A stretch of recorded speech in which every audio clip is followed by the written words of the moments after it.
আজ জুমার দিনে বাড়াতে কষ্ট করে এই সূরাটি ৪১ বার পড়ুন। যা চাবেন তাই পাবেন, ভাগ্য খুলে যাবে, দোয়া কবুল হবে, গাইবি রিজিক আসবে, আশা আকাঙ্ক্ষা পূরণ হবে। জুমার দিন সাপ্তাহিক সকল দিন থেকে শ্রেষ্ঠ দিন। জুমার দিন আল্লাহ পাক রব্বুল আলামিনের পক্ষ থেকে বিশেষ নিয়ামত প্রদান করার দিন। জুমার দিন বিশেষ একটি মুহূর্ত রয়েছে, সময় রয়েছে।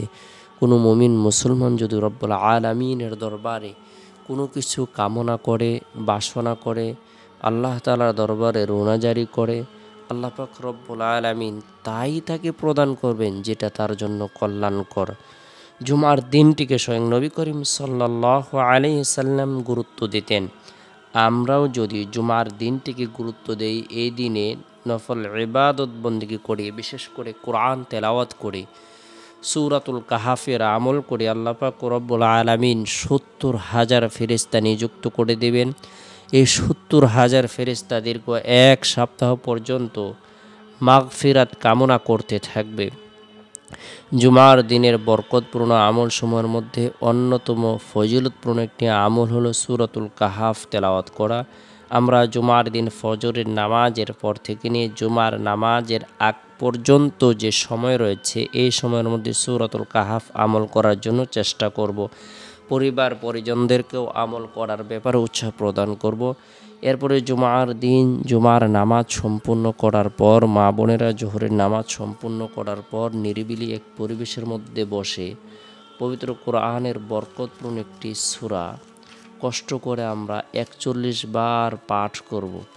এরপর রব্বুল আলামিনের দরবারের যা কিছু দোয়া করব, আল্লাহ তাআলা তাই কবুল করবেন। আল্লাহ পাক রব্বুল আলামিন আমাদের মনোবাসনাকে পূরণ করে দেবেন। আল্লাহ তাআলা খাস রহমত বর্ষণ করবেন, বান্দার সকল ধরনের প্রয়োজনকে পূরণ করে দেবেন। সেই সূরাটি হলো সূরাতুল ফাতিহা, যেটি আমরা জুমার নামাজ সম্পূর্ণ করার পর আমল করব।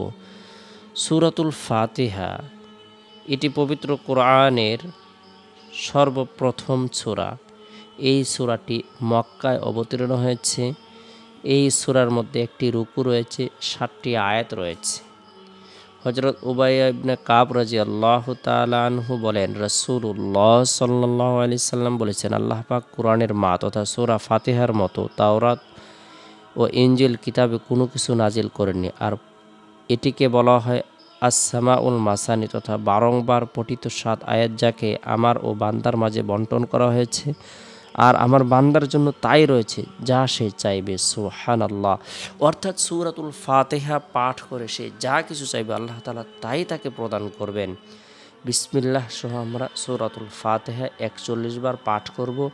আলহামদুলিল্লাহি রাব্বিল আলামিন আর রহমানির রহিম মালিকি ইয়াউমিদ্দিন ইয়্যাকা না'বুদু ওয়া ইয়্যাকা নাস্তাঈন ইহদিনাস সিরাতাল মুস্তাকিম সিরাতাল লাযীনা আন'আমতা আলাইহিম গায়রিল মাগদুবি আলাইহিম ওয়ালাদ-দাল্লিন। এরপর রব্বুল আলামিনের দরবারে দোয়া করব, প্রার্থনা করব। এরপরে জুমার দিন আসরের নামাজ সম্পূর্ণ করার পর নবী সাল্লাল্লাহু আলাইহি সাল্লামের প্রতি মুহাব্বত রেখে, ভালোবাসা রেখে দুরূদের আমল করব। আল্লাহুম্মা সাল্লি আলা মুহাম্মাদিন নবিয়্যিল উম্মি ওয়া আলা আলিহি ওয়া সাল্লিম তাসলিমা। আল্লাহুম্মা সাল্লি আলা মুহাম্মাদিন নবিয়্যিল উম্মি ওয়া আলা আলিহি ওয়া সাল্লিম তাসলিমা। গুরুত্ব সহকারে এই দুরূদের আমল করব। মাগরিবের পূর্ব মুহূর্তে নিজের জন্য, পরিবার পরিজনদের জন্য, জীবিতদের জন্য, বিশ্ববাসীর জন্য দোয়া করব। গুনাহ মাফের উদ্দেশ্যে, হায়াত বৃদ্ধির উদ্দেশ্যে, রিজিক বৃদ্ধির উদ্দেশ্যে, ধন দৌলত বৃদ্ধির উদ্দেশ্যে। এরপরে জুমার দিন শেষ হওয়ার পর যে রাত আসে, এই রাতটি হলো ফজিলতপূর্ণ একটি রাত। এ রাতের মধ্যে বিশেষ করে আমরা রাতে ঘুমানোর পূর্বে গুরুত্ব সহকারে আয়াতুল কুরসির আমল করব। যে ব্যক্তি তার ঘরের মধ্যে, তার বাড়ির মধ্যে আয়াতুল কুরসির আমল করবে, আল্লাহ পাক রব্বুল আলামিন মানুষ শয়তান, জিন শয়তান সকল ধরনের অনিষ্ট থেকে, বিপদ আপদ থেকে নিরাপত্তা দান করবেন। আল্লাহ তাআলা তার ঘরকে, তার প্রতিবেশীর ঘরকে চোর, ডাকাত, ছিনতাইকারী ইত্যাদির হাত থেকে নিরাপত্তা দান করবেন। আল্লাহ তাআলা একজন ফেরেশতা নিযুক্ত করে দেবেন সারা রাত। এই ফেরেশতারা ওই ব্যক্তিকে পাহারা দান করবেন। আল্লাহ তাআলা একজন ফেরেশতা নিযুক্ত করবেন। ওই ফেরেশতা ওই ব্যক্তির জন্য পাহারাদার হিসেবে সারা রাত নিযুক্ত থাকবেন। সুবহানাল্লাহ। এরপরে আমরা আল্লাহর নাম নিয়ে ঘুমিয়ে যাব, চেষ্টা করব রাতের এক তৃতীয় অংশে ঘুম থেকে জাগ্রত হয়ে তাহাজ্জুদের নামাজ পড়ার জন্য। আল্লাহ তাআলা আমাদের সকলকে গুরুত্ব সহকারে আল্লাহর ইবাদত বন্দিগি করার, তাসবিহ তাহলিল দোয়া দুরুদ কালামুল্লাহ শরীফের বরকতপূর্ণ সূরাতুল ফাতিহা 41 বার আমল করার, রব্বুল আলামিনের দরবারে রুনাজারি করার তৌফিক দান করুক।